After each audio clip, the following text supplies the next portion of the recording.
I can say that Edison, as a fellow Virgo, has enabled me to think outside of my circumstances by understanding that noni, mind, is all.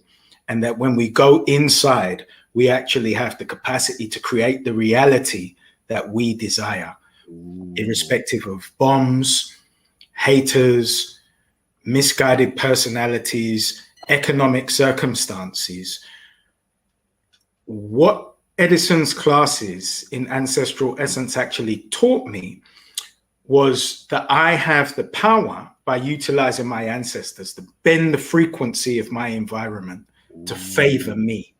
So, and I'm not blowing smoke up his backside. So I'd like Edison to introduce himself and tell us a little bit about the introductory course. But I cannot overestimate the value of the concepts that were opened up to me, the relationship I gained with my ancestors, and the ultimate power that that gave me in the world to operate at a practical level. Please, Edison, I defer to your wisdom, sir. Thank you for the introduction, Dean. That was marvelous. In truth, only unless you go on these courses and you have these conversations can you really appreciate the depth of what Dean is trying to convey. In truth, the going within was something that on my own personal journey, I had to master. And when everyone said, go within, go within, go within, they never really explained how. And they didn't explain what you're supposed to find when you get there. And when you do get there, how you're supposed to use the power that you have within yourself. We've been doing these courses for nearly 10 years now. And our principal aim was really to control the conversations that you are having inside of yourself. Defer to the greater wisdom you have within. Everyone does it every day, all the time, 24 hours a day. You're constantly in conversations. You're constantly using your imagination to deal with your life equations. And all we're really trying to do is to have you identify first who you're speaking to and see the actual volume of what you can create.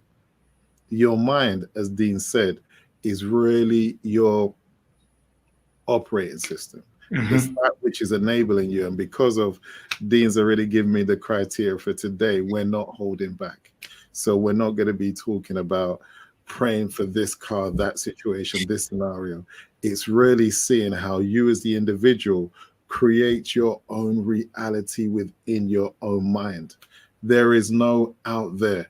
I know a lot of people say there is no out there. And when we actually say that, everyone's confused. They're thinking, of course there's out there. I'm seeing something. Let's start off. You can't be what you see. You create what you see.